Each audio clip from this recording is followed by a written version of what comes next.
Não parece, mas eu li bastante livros em junho e eu vim contar aqui pra vocês como foram todas essas experiências. Aí vocês vão me perguntar, mas por que tu achou que tu ia ler muito? Não sei. Eu achei que porque tinha MLI, maratona, eu ia ler muito mais, mas assim, gente, eu achei que eu ia ler uns 20 livros. Não sei. Foi mais ou menos isso que eu achei que eu ia ler, só que eu não li, se não me engano, foram 11 leituras, o que tá ótimo, entre quadrinhos, livros, contos, então deram 11 leituras, se eu não me engano. Bom, então pra gente começar aqui, eu vou me apresentar. Eu sou a Cata, pra quem ainda não me conhece, esse é o Crialité, e aqui eu falo muito sobre literatura, livros e muitas coisas sobre o universo literário. Se vocês ainda não se inscreveram aqui no canal, se inscrevam aqui embaixo, que isso ajuda muito o canal a crescer cada vez mais. Já deixa o teu joinha aqui no vídeo e um comentário me contando o que tu leu no mês de julho. E me acompanha também nas outras redes sociais do Crialité, que os arrobas estão na tela pra vocês e eu tô produzindo muito conteúdo por lá. Agora, então, bora começar a conversar sobre as leituras que eu fiz no mês de julho, começando por Lore Olympus, volume 3, que foi a primeira leitura que eu fiz. Pra quem não sabe, essa aqui é uma história em quadrinhos, tá? Toda colorida, eu acho que tem um estilo bem cartunesco, que é uma coisa que eu gosto muito na história. E essa aqui é uma releitura bastante moderna, bastante atual e bastante hilária sobre o mito da Perséfone e do Hades.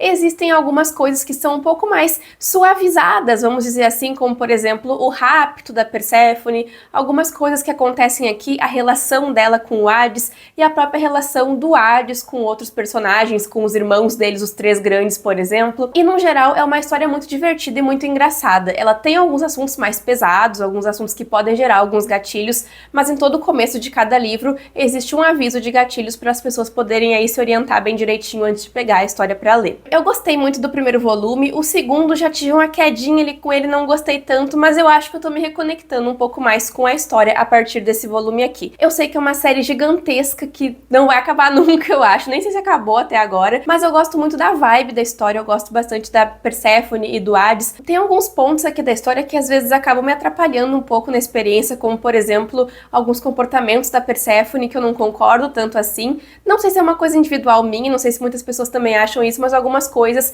que são destinadas pra personagem não funcionam muito bem pra mim, e como ela é a protagonista, a gente tá sempre acompanhando ela. E aqui é isso que a gente acompanha, a evolução do relacionamento dela com o Hades, eles entendendo um ao outro, eles se entendendo também, porque cada um tá lidando com questões diferentes. A Perséfone chegou no Olimpo e já acabou encontrando o Hades, ele meio que se apaixonando, então tem aquela trope ali de slow burn, que é uma coisa bem presente aqui na história. Podem ver que o livro é bem grandinho também, mas por enquanto eu só li até o terceiro volume, que é o que foi publicado aqui no Brasil. Assim que sair o próximo livro, com certeza eu vou querer ler, porque eu tô acompanhando, eu tô investida na história, só tem alguns pequenos detalhes assim que não funcionam muito bem pra mim, mas eu acho que isso pode ser melhorado, ou que isso pode acabar mudando ao longo do caminho, pelo menos eu tô torcendo para que isso aconteça. Durante a MLI, eu li, e inclusive li em vlog aqui com vocês, o livro Mariposa Vermelha, da Fernanda Castro. Vocês sabem que eu já falei várias vezes sobre a Fernanda aqui pra vocês, eu amei o livro, adorei a história, tem todo um misticismo, uma questão mágica, é bem fantástico o livro e eu adorei o sistema de magia que tem ali na história. Em Mariposa Vermelha, a gente vai acompanhar a Amaryllis. Ela tem algumas questões do passado dela que inclusive a gente acompanha muito aqui na história através de uns flashbacks, e pra tentar resolver essas questões, ela acaba invocando um demônio que se chama Tolu, pra que ele possa trazer até ela o homem que ela precisa matar, para que ela possa seguir em frente ali e se vingar de tudo que esse homem já fez na vida dela. Esse é um livro com uma estrutura muito legal, eu gostei muito de como ele vai e volta no tempo, isso foi uma coisa muito interessante de acompanhar, pelo menos pra mim. Eu gostei muito da magia, eu gostei muito da Amaryllis como protagonista e, em especial, do demônio, que é o Tolu. Eles têm uma dinâmica muito legal, tem uns momentos engraçados na história, tem momentos bastante pesados, momentos mais 18, e tem também momentos bastante gore na história, então eu acho que é um livro para se tomar um certo cuidado também ao ler, mas eu amei tanto esse livro que eu gravei ele em vlog aqui pra vocês, eu abri meu coração, falei muito sobre ele, eu li esse livro durante a maratona literária de inverno, que era uma das minhas metas, inclusive eu tinha colocado esse livro como uma das leituras pra esse mês no meu vídeo de Tibiar, só que o mês foi passando e eu fui lendo só coisa de fora da Tibiar, o que tinha pra ler na Tibiar eu li bem pouquinho, vocês vão ver. Mas assim, gente, recomendo muito essa leitura, é um livro nacional, uma história incrível, maravilhosa, eu amo a escrita da Fernanda, é muito envolvente, é muito instigante. Eu amei cada ponto da história, cada ponto da narrativa, como ela se amarra, como ela se desenvolve. Amei a relação da Amaryllis com o Tolu e com os demais personagens que tem na narrativa. Gostei do vilão, gostei do sistema da magia, gostei de tudo, assim, encantada pela história. O final me pegou muito de surpresa, eu recomendo muito essa leitura pra vocês. E quem quiser saber mais da minha opinião, sem spoiler nenhum, pode ir assistir o meu vlog que vai estar aqui em cima no card e na descrição pra vocês conferirem também. Esse é um livro que eu achava que eu ia favoritar, que eu ia dar 5 estrelas, e assim, foi tudo isso e muito mais. Gente, finalmente eu li A Guerra das Duas Rainhas, que eu tava devendo pra mim mesma essa leitura, porque eu tinha que voltar pra esse universo de Sangue e Cinzas. Esse aqui é o volume 4 da história já, e eu li também o spin-off aqui com vocês até em vídeo no canal, mas essa história aqui eu resolvi ler ela um pouco mais quietinha no meu canto, bem quietinha, não fiz vlog, não fiz nada, apenas sentei e li. Acho que eu levei de 3 a 5 dias, não tenho certeza, acho que foram 5 por aí mesmo, pra ler essa história, porque eu fui lendo ela bem devagar, e olha que eu acho que foi uma das que eu mais gostei até agora do universo. Ainda bem que eu li Uma Sombra na Brasa antes, que é o spin-off, antes de pegar esse livro aqui, porque tem algumas referências, tem algumas coisas que a gente pode acabar pegando de spoiler, vamos dizer assim. Algumas coisas eu ia acabar perdendo, mas tudo bem, porque tudo se encaixa depois. Só que o que eu não lembrava muito era do terceiro volume, só que enquanto eu fui lendo esse livro, foi tudo voltando pra minha cabeça, e eu fui me apegando à história de novo, me apegando aos personagens. Aqui, inclusive, a gente tem outro ponto de vista agora, não só da protagonista, que é a Pop, né? A gente tem também o ponto de vista do Castil, que é o par romântico da Pop, porque agora eles estão separados por causa de uma coisa que aconteceu lá no terceiro volume. Aqui a gente vê as consequências diretas dos acontecimentos do terceiro volume se desenvolvendo. É um livro gigante, né, gente? É um livro enorme, e eu não sei como é que a autora consegue me prender por tanto tempo. Eu não sei de onde que ela tira tanta informação, tanta cena e tanta coisa pra passar pra gente. As histórias do universo de Sangue e Cinzas são livros mais 18, né, pra maiores de 18 anos, por terem cenas hot. E aqui nesse livro a gente tem essa cena sim, mas eu considero que foi uma quantidade bem ok em comparação com o terceiro volume, que teve muita mesmo. E eu acho que aqui, por conta dos personagens estarem um pouco separados, essas cenas foram um pouco mais comedidas, ficam um pouco mais do meio pro final da história. Mas a marca registrada tá ali, só tá um pouquinho menos quantidade. E eu achei isso bem ok, gente, foi uma coisa que foi ok pra mim realmente, porque não mudou em nada a minha experiência. Inclusive eu ficava esperando, será que é agora? Será que é depois? Mas até que chegavam essas cenas. E as cenas hot que o autor escreve são bem emblemáticas, vamos dizer assim. Tem umas coisas bem peculiares ali. Mas eu cheguei num ponto aqui da história que é tanto detalhe, é tanta coisa, que parece que eu até me esqueço que algumas coisas estão ali. E ainda bem que volta e meia elas são citadas, porque daí eu consigo me lembrar que isso aconteceu. Não é que eu esqueci, é que eu simplesmente não consigo imaginá-las na minha cabeça quando a cena tá acontecendo. Alguma característica da protagonista, alguma coisa que aconteceu com ela que mudou nela, e eu me esqueço que aquilo ali mudou, e daqui a pouco, verdade, mudou mesmo. Mas quem lê esses livros aqui sabe que existem muitos detalhes, muita coisa assim que tu fecha o livro, tu não consegue nem lembrar até que alguém te fale ou até que tu releia. Então isso acaba me complicando um pouco a vida, porque eu me esqueço muito fácil da história, mas aqui eu consegui me reconectar bastante com o universo e só tô esperando agora pelo 5º volume, porque eu vou completar essa série. Vocês vão me ver lendo os 6 livros e também o spin-off. E tá tudo muito conectado, gente, os deuses estão muito presentes aqui nessa história também. Esse universo, ele é muito gigantesco, com muitos detalhes, vampiros, muitas criaturas, ascendidos, descendidos, os vorazes, então tem várias nomenclaturas e vários acontecimentos, vários mesmo. Eu tava bastante empolgada para esse livro e eu fiquei bem feliz de ter gostado tanto assim da leitura. Eu também fiquei muito feliz de ter podido aproveitar ela da forma que eu aproveitei. Eu acho que eu me diverti, então eu tô bem contente de ter amado essa história. Em julho também a gente teve mais um vídeo do projeto de vlog de leitura Lendo Só Nacionais, em parceria com autores independentes nacionais. Nesse vlog de leitura que já tá aqui no canal e eu vou deixar no card pra vocês, eu falo sobre 4 histórias incríveis, maravilhosas,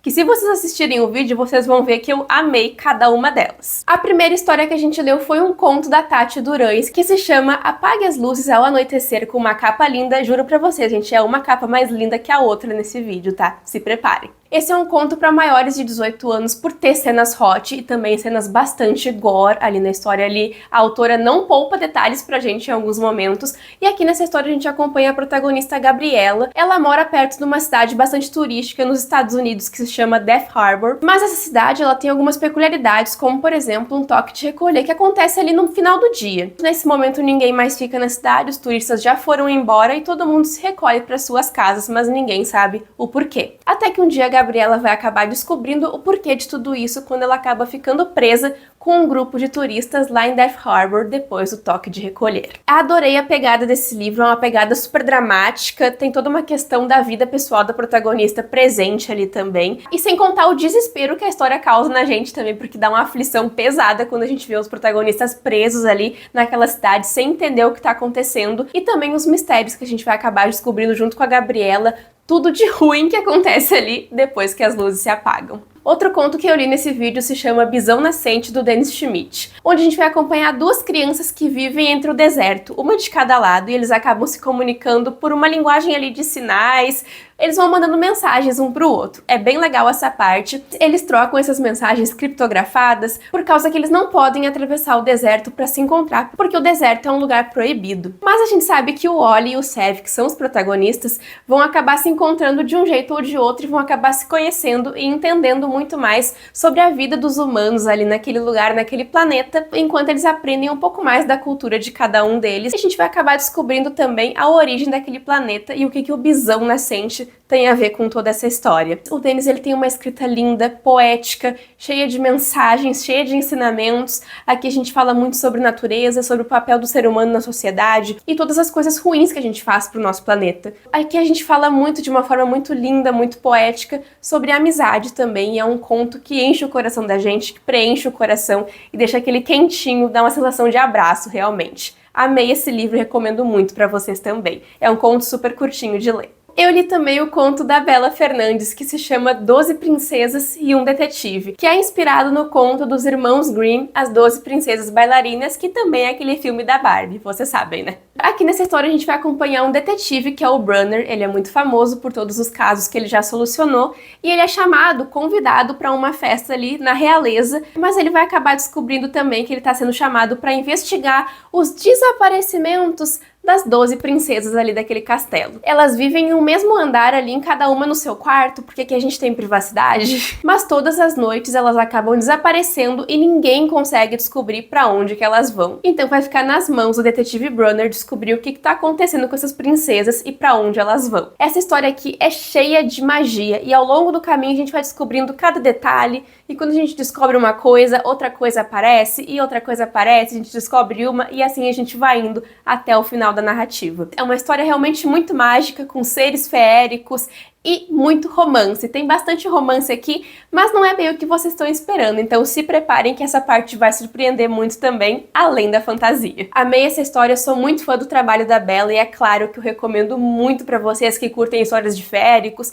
fantasia e com a pitadinha de romance. E por último, no vlog de Sol Nacionais, eu li E as Coisas Não Serão Mais Sobre Você, que já tem uma pegada um pouquinho mais pesada e a gente vai falar de relacionamentos que não deram muito certo. Essa aqui é uma coletânea de contos que foi escrita pela Ana, só que ela pediu que eu lesse um dos contos só, que foi o que eu li no vídeo com vocês, e essa história tem toda uma estética de remédios, de bula de remédio, de medicamento, eu achei bem legal, toda a estética do livro é assim. E nesse conto que eu li, a gente vai acompanhar a protagonista, que também se chama Ana, que é muito inspirada na própria vida da protagonista e nas vivências dela realmente, e ela vai contar pra gente um encontro super desconfortável, estranho, bem desconfortável mesmo, que ela tem com um menino que ela sequer sabe o nome porque ele não conta pra ela. Ele é um cara super misterioso, ele puxa uns assuntos meio estranhos, eles não conseguem se conectar muito bem de cara, e isso fica evidente também que a protagonista não consegue entender muito bem quem que ele é, o que que ele é, e ela acaba não transmitindo isso pra gente, então a gente fica meio no escuro sem entender o que que eles estão passando. Tem várias passagens que são só diálogos, então a gente vai muito assim, sabe? Lendo uma coisa, lendo outra, lendo uma coisa, um fala, outro responde, um fala, outro responde. É mais ou menos isso. E eu fui num ritmo assim, desenfreada na leitura. Foi um conto que me causou um sentimento único, sabe? Uma coisa muito estranha, muito diferente, que eu adorei a experiência da leitura. Eu acho que é muito interessante refletir sobre histórias e refletir sobre relacionamentos das pessoas, porque esse é um relacionamento claramente muito conturbado, muito difícil e muito desconfortável para a protagonista, que já passava por algumas questões pessoais ali na época. Eu recomendo muito essa leitura, mas aviso para vocês tomarem um pouco de cuidado, porque pode ter alguns assuntos delicados aí ao longo da narrativa. Gente, só leiam essas 4 histórias que vocês não vão se arrepender. Nesse ponto, eu já tinha jogado a minha TBR do mês de julho pro alto e fui ler Saboroso Cadáver, que era uma meta de leitura do meu ano, mas assim, eu não sabia mais o que esperar dessa história, de tanto que eu vi algumas pessoas falando muito mal e outras pessoas falando muito bem. Esse livro aqui, pelo jeito, ele é bem 8 ou 80. Na minha opinião, essa aqui é uma história que a gente tem que ter um certo estômago pra ler, porque ela tem algumas cenas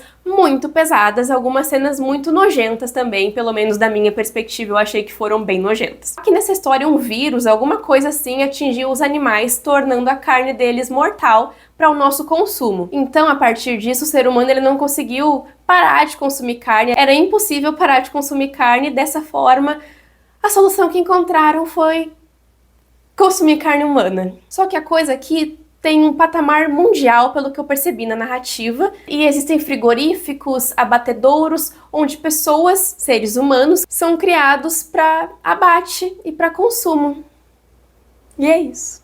Assim, se eu falasse pra vocês que eu não achava que eu ia refletir, que eu ia pensar sobre a sociedade no geral, sobre o consumo de carne, é mentira, porque eu sabia que esse livro ia ser bem provocativo, que ele ia me tirar da minha zona de conforto, que eu ia ter momentos que eu ia ter que respirar um pouquinho. Eu sabia que isso ia acontecer, mas eu acho que se esse aqui fosse um livro maior do que ele é, eu não ia continuar a história, porque pra mim o que tava aqui foi suficiente. Já foi até mais, eu acho. Pelo que eu vi, esse aqui é um livro que mexe muito com as pessoas, tanto pro lado bom quanto pro lado ruim. Eu não consegui até agora definir o que eu achei da história realmente, mas eu sei dizer pra vocês que ela me fez refletir tanto de um jeito que eu não achei que ia chegar, num nível que eu não achei que ia chegar. Eu tô parada fazendo outra coisa e eu penso numa cena do livro e nunca é uma cena boa, gente, é sempre uma cena terrível, horrorosa. Em especial, uma ali pela página 100 e alguma coisa, e depois o final. Meu Deus. O final eu sei que é uma coisa que impactou muitas pessoas, mas pra mim não foi tão impactante assim, por causa que eu acompanhei bastante, eu vi, eu entendi muito bem o personagem ao longo da história,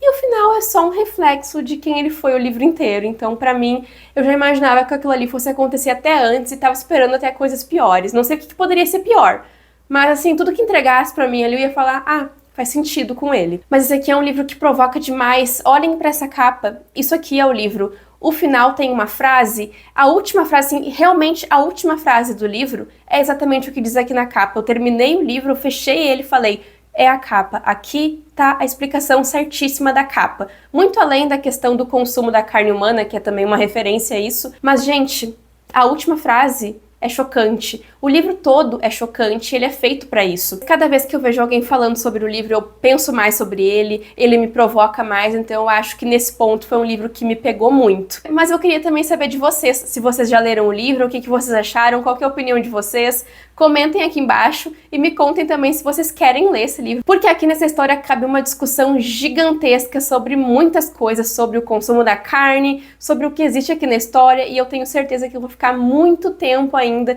refletindo sobre ela e, pior ainda, lembrando de algumas cenas que aconteceram aqui na história. Mas faz parte, eu já sabia que isso ia acontecer antes de pegar o livro. Vamos dar continuidade aqui então, porque o próximo livro eu também li quase todo, um pouquinho dele aqui com vocês em vlog, que é Anatomia. Esse livro também vai falar sobre cadáveres, assim como Saboroso Cadáver. Eu tava numa fase, num negócio aí, mas já passou. Só que aqui a gente tem uma proposta completamente diferente, tá? Esse livro se passa nos anos de 1800 em Edimburgo, uma proposta completamente diferente. Aqui a gente acompanha a Hazel, que ela tem o sonho de se tornar cirurgiã e estudar medicina.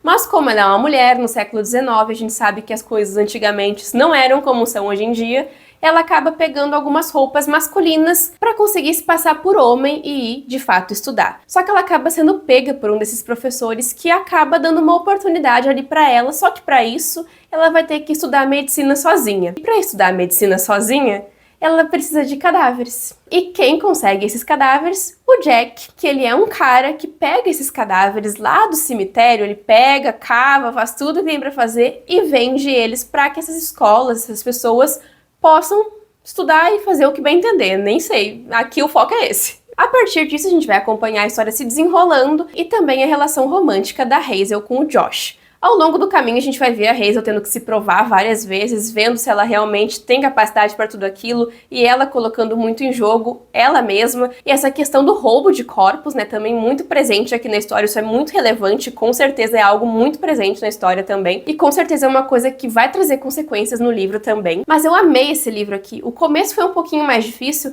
mas pro final ele me tirou de uma quase ressaca que eu tava entrando, eu tava assim meio sem vontade de ler nada, não me conectando com nada, e esse livro aqui me trouxe de volta, sabe? Ele foi o alecrim dourado que nasceu no campo sem ser semeado. Exatamente isso. E muito disso se deve por conta do final da história. Eu achei maravilhoso o final. Eu fiquei, meu Deus, como que pode isso acontecer? Aconteceu. E aconteceu. E eu sofri. Mas pelo que eu vi, ele no final da história, ele vai ter uma continuação. Não sei se não vai ser uma duologia até. Não quero saber, quanto mais livro tiver, eu vou estar lendo, porque eu gostei muito da estética, gostei muito da protagonista, gostei muito da escrita e gostei muito do Jack também e de tudo que aparece aqui. Eu torci muito pelos dois juntos, porque o romance é muito presente aqui também, e agora eu só quero o próximo volume, eu quero saber o que vai acontecer, e assim, gente, tô alucinada pelo próximo volume, espero que seja tão bom quanto esse primeiro aqui, porque olhem essa capa faz muito jus à história, de tão bonita que é, e a história é muito boa também, recomendo demais a leitura pra vocês. Esse livro tem uma ambientação super gótica, assim, meio trevosa, noir, com castelo, sabe? Então tem essa vibe aqui a história. Mas corram lá pra assistir o meu vídeo, onde eu falo bem mais sobre esse livro aqui, e lá vocês vão conseguir ver o quanto eu gostei dessa história. Eu li também um livro com princesas, romance, traição, babado, que é Castelos em Seus Ossos. Juro pra vocês que aqui foi uma confusão, uma preciosidade esse livro. Nessa história a gente tem uma imperatriz que teve filhas trigêmeas. E assim, só um adendo aqui, os nomes dos personagens nessa história são muito difíceis de pronunciar, alguns deles. Eu tive dificuldade. E vou ter, vocês vão ver. Só que essa imperatriz, ela tinha planos para as filhas delas, que ali com seus 16 anos, 17, elas iam se casar para conquistar certos espaços onde a imperatriz não estava conseguindo alcançar, para que ela pudesse dominar tudo ali. Então essas três personagens, que são as três personagens que narram a história, elas foram treinadas a vida inteira para seduzir as pessoas, para conversar, para dialogar, para serem espertas, inteligentes e astutas. E perigosas. Então elas passam a vida inteira se aperfeiçoando nessas questões, até que a gente chega nesse momento agora, onde a história vai começar a acontecer, que elas vão para cada espaço se casarem e conquistarem ali o que a imperatriz quer. Só que, gente, esse livro, ele tem tanta reviravolta, é babado atrás de babado, é uma loucura. O final desse livro, pelo amor de Deus, não leiam a última página, as últimas páginas, antes de lerem o resto da história, vocês vão se arrepender. Não vão olhar quantas páginas tem, não olha. Olha no site, pesquisa por aí, sabe? Olha no Scooby, não sei, mas não olha no livro que tu vai ler o final e não vai dar certo. Essa aqui foi uma leitura muito rápida pra mim, bastante fluida também. Eu acho que é uma trilogia. Já vai sair o próximo volume logo em seguida, eu vou ler com certeza. Me envolvi demais, gostei muito das três irmãs, gostei que as protagonistas femininas, as mulheres, têm bastante espaço aqui na história e ocupam espaços de poder, espaços de relevância. Tem vários personagens aqui, que nem eu falei dos nomes pra vocês. Uma das protagonistas se chama Sophronia, eu acho que é assim que pronuncia. São as trigêmeas, né? A Beatriz, a Daphne e a Sophronia. E a mãe delas se chama Margarox. Eu não sei se é assim que pronuncia, gente, não sei mesmo, me desculpa, porque esses nomes são muito difíceis pra mim. Mas assim, em questão de narrativa, eu fiquei muito surpresa com o quanto esse livro me conquistou. Eu adorei os plot twists que tem aqui. Era toda hora uma coisa e acontecia uma coisa, e era um livro super rápido, e eu ia lendo assim, meu Deus do céu, não vai acabar nunca, e meu Deus, socorro! E chegou no fim e eu tomei um tombo, porque eu fiquei tão triste, tão devastada com o final, eu não queria aceitar. A autora aqui da história foi cruel no final, mas tá bom porque a gente gosta assim também. Eu mal posso esperar pela continuação, que com certeza eu vou ler, e esse livro aqui entregou muito, foi fofoca, intriga política, meu Deus do céu, brigas, traições, tudo que a gente gosta numa leitura, tudo isso num cenário de fantasia ainda, com protagonistas maravilhosas, mas se preparem pro final se vocês forem ler esse livro. E por último, eu acabei lendo a HQ Extraordinários. Essa HQ aqui se passa no mesmo universo de Vilão, da Vi Schwab, e eu não me lembrava de muita coisa, porque eu li Vilão lá pra 2019, só que quando eu fui começar a ler essa história, tudo voltou pra minha cabeça. Ele tem um traço lindo, é uma história muito bacana de ler, eu adorei, foi super rapidinho também de ler, foi uma experiência muito gostosa. Eu gosto do universo de Vilão, foi um dos meus favoritos da Vi Schwab que eu tinha lido até então. Que aqui a gente vai acompanhar os extraordinários, né, que são pessoas que têm alguns poderes ali, que esses poderes originam ou não de um trauma que a pessoa passa, de alguma situação de quase morte ali, e eles se revelam através disso para essa pessoa. A gente vai acompanhar aqui a protagonista se descobrindo uma EO, que é uma extraordinária, e também lidando com alguns personagens que a gente encontra lá no livro de vilão, os protagonistas. Acho que essa aqui é uma leitura indispensável para quem gosta do universo de vilão, universo de vingança. Vingança eu não li ainda e eu acho que eu não vou ler. Mas agora essa HQ aqui eu gostei tanto e me diverti tanto que com certeza eu vou continuar assim sair os próximos volumes. E eu fiquei muito feliz que a Schwab voltou para esse universo aqui de vilão, porque eu adorei, eu adoro superpoderes, adoro essa coisa, então aqui serviu muito para mim. Essas foram então as leituras que eu fiz no mês de julho, gente. Só antes de encerrar aqui com vocês, eu queria falar que eu comecei a ler Loucos por Livros, mas eu acabei abandonando porque não funcionou muito bem pra mim. E essa aqui também era uma meta do mês de julho, então infelizmente não deu muito certo. Mas nunca diga nunca, quem sabe em outro momento eu não resolvo pegar pra ler, tá? Esse então é o nosso vídeo de hoje, eu espero muito que vocês tenham gostado. Não deixem de se inscrever no canal, de curtir o vídeo e de comentar aqui embaixo o que vocês leram em julho. Muito obrigada por terem assistido o vídeo e a gente se vê no próximo vídeo do Crialité. Tchau, tchau!